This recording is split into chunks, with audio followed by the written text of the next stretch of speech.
Evet arkadaşlar, bu makinamızın dönmesiyle ilgili bir takım sıkıntılar var. Nedir? İşte bazen zorlanıyor, bazen takılarak dönüyor. Bu makinanın içini komple açarak tüm bakımlarını yapacağız. Ne yapacağız? Önce kafayı çıkaracağız. Bu kafa çıktıktan sonra kolu çıkaracağız.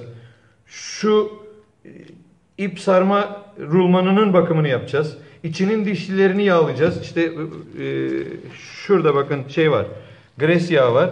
Bu gres yağıyla gerekiyorsa gres yağıyla yağlayacağız. İnce yağımız var. Bu yağlanlıkta da gerekiyorsa içini ince yağla da rulmanlarını yağlayacağız. Ve toz toprak varsa da bir tane fırçayla içindeki tozu toprağa attırarak e, temiz bir şekilde yağlanmasını ve bunun daha sağlıklı dönmesini sağlayacağız. Şimdi ne yapalım? Şimdi bunun artık parçalama işlemine, yani makinenin söküm işlemine geçelim. Şu ip var üzerinde, şöyle ipi alayım ben şuradan.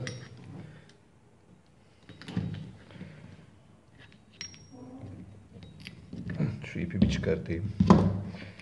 Elimiz ayağımıza dolaşmasın.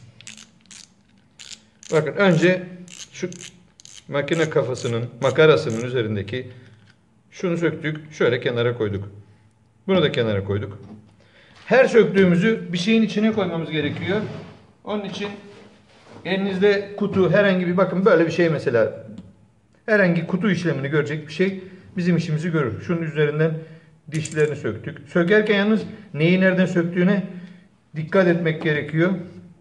Sonra şu makarayı çıkarmak için şu ortadaki göbekteki somunu çıkaracağım ama bu somun ters paso. Yani bunu sıkar gibi sökmemiz gerekiyor. Bu şeyler, somunlar diğer somunlara göre ters.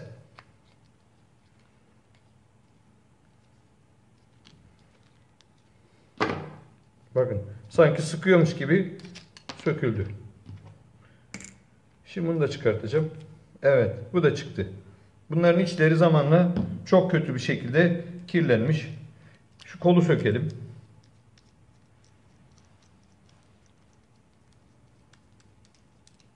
Kolumuzu da çıkardık. Kolu çıkardıktan sonra şimdi şu arkada bir tane kapak görevi yapan kısım var. Onun bir vidası var. Onu çıkaracağım.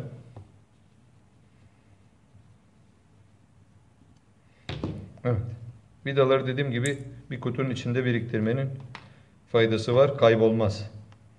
Yandaki vidaları söküyorum.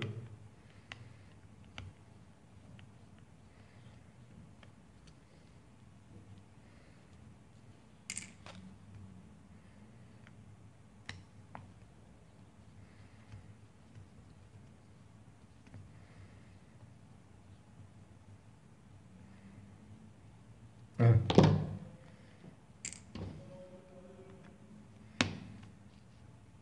Dört tane vida var zaten. Kapağı tutan. Onları sökeceğim.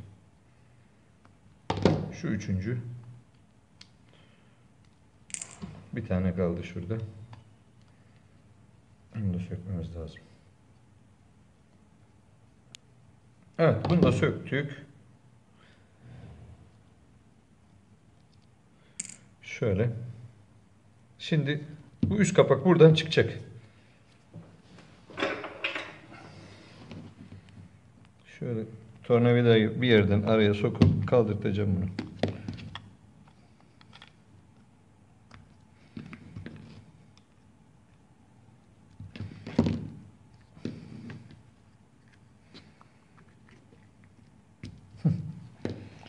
Bu da açıldı. Temiz bir şekilde çıktı. Bunu temizlemeye gerek yok. Ama şu rulman, bakın burada bu rulmanın temizleyelim, bakımının yapılması lazım. İçinde de herhangi bir kir yok. Bir kırılan bir parça da gözükmüyor. Demek ki yağlanması yeterli olacak. Bunu yağlayacağız. Bunun içerisinde şu dişi de aslında buradan çekip çıkarılabilir ama çıkardığınız zaman bunu altına gres ya da ince yağ sürebilirsiniz. Şimdi ben onu sökmeyeceğim. Çünkü içinde herhangi bir işlem yapacak ters bir durum yok. Şöyle biraz tozunu alacağım. Ondan sonra şöyle bir ince yağ sıkacağım içine.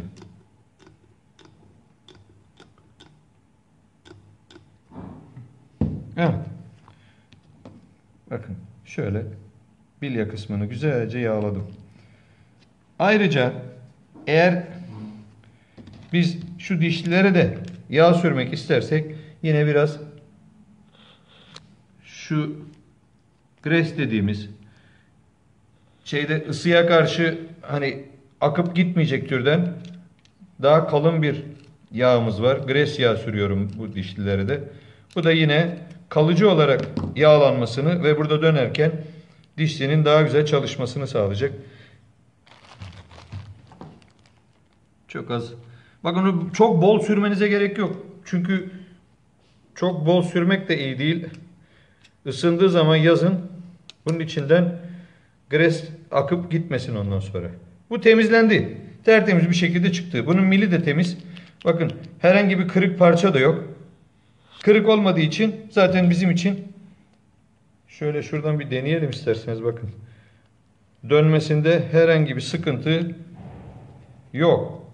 Dişliler rahat bir şekilde dönüyor. Biz istersek gene hareketli parçalara biraz daha gres sürebiliriz. Bunun beyaz olanı var. Beyaz olanı daha güzel bulursanız beyaz gres o daha güzel ama içinde herhangi bir yağ olması yağsız çalışmasına oranla çok daha verimli olacaktır. Bunu bu şekilde bakın iyice yağladım. Her tarafından yağ akıyor şu anda. Bu bitti. İçini açtık. İçinde herhangi bir kir olmadığını gördük. Yağladık. Temizledik. Sonra bu kapağı kapatacağım. Güzel oturması lazım yalnız. Bakın tam oturacak boşluk yapmadan.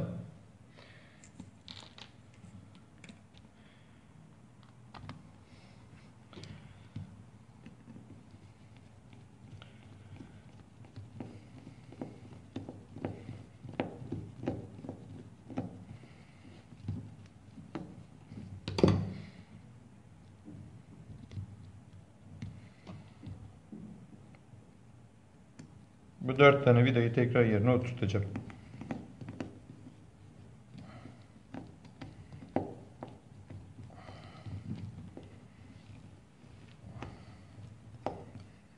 Çok sıkmayacağız. Çünkü ikisini çok sıkarsak sonra bu sefer dördünü bir yerine oturtturamayız. En son sıkma işlemini dördünü bir yapacağız. Bunları normal yerine işte oturmasına yakınken bırakacağız. Tam vidalar oturmadan sıkmayı bırakıyoruz. Diğerini takıyoruz.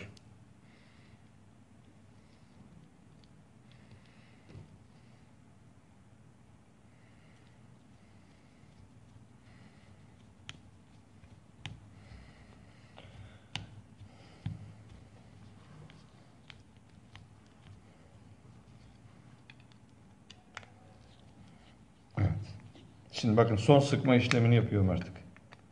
Vidaları iyice yerine oturdu. Şimdi kapak iyice oturdu. Neyi takacağız? Şu arka kapağı takacağız.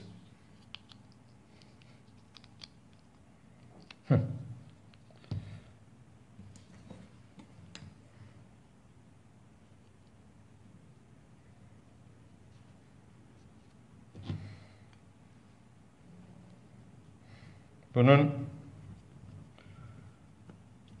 bu kısmı bitti. Sadece üst makara kısmı kaldı. Bakın bunun içinde toz toprak bol miktarda oluyor. Bunu güzelce fırçayla temizledim. Bir üfledim. Bu temizlendi. Bu takmaya hazır. Şimdi bunu takmadan önce yalnız bunu temizlemek gerekiyor. Şunun temizliğini yapıyorum.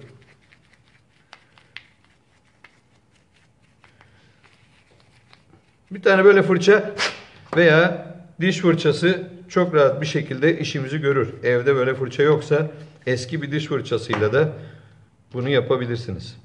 Şimdi bunu tekrar yerine oturtuyorum. Somununu takacağım. Bunun somunu demiştim ya ters paso sıkar gibi değil, gevşetir gibi sıkıyoruz bunu.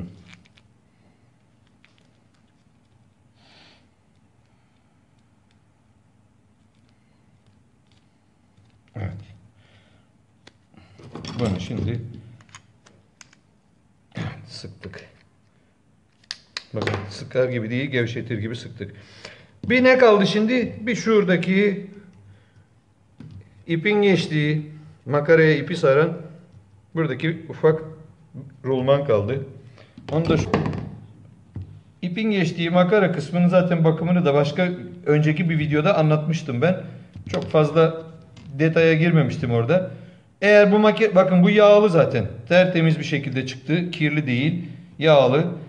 Çok eğer içimize sinmezse içine gene bir damla yağ koyup tekrar bunu kapattığımızda bu artık saat gibi kullanıma hazır hale gelir. Şimdi bunu tekrar toplayıp kapatacağım. Kapattıktan sonra da en üst makarasını filan takınca işimiz bitecek. Bunu güzel yerine oturtalım. Dönüyor mu? Dönüyor. Bak kontrol ediyorum arkadaşlar. Döndüğünü de görüyorum. Artık bunun döndüğünü de gördükten sonra böyle üst makarasını buraya temizlediğimiz makarasını takıyorum. Neyi takacağız? Pardon. Şu dişliyi unuttuk. Dişliyi takacağız. Bir tane küçük pulumuz var. İşte sırayı atlamamak lazım. Atladık mı sonra geri dönüş var bir de. Şunları takacağız. Bunları taktıktan sonra makaramızın üst tarafı kalama sıkma ayar vidasını takıyoruz. Evet. Bu kolda bir herhangi bir anormallik varsa ki yok gözüküyor, sadece yağ bulaşmış biraz. Onu da yerine takıp şu vidaya da bakıyoruz. Herhangi bir şey var mı? Yok. Onu da güzelce yerine takacağım.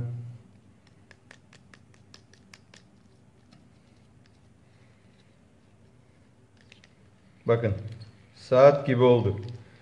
Çok güzel bir şekilde. Bakın bırakıyorum, hala da kendiliğinden en az 5-6 tur dönüyor. Artık bu makine benim uzun zaman daha sorunsuz işimi görecektir. İşte bakım dediğimiz olay bu arkadaşlar. Eski makinelerimiz bu şekilde daha bize uzun seneler hizmet etsin istiyorsak bu bakımları yapacağız. Makinelerimizi böyle pırıl pırıl. İzlediğiniz için size de teşekkür ediyorum. Sağ olun, iyi günler.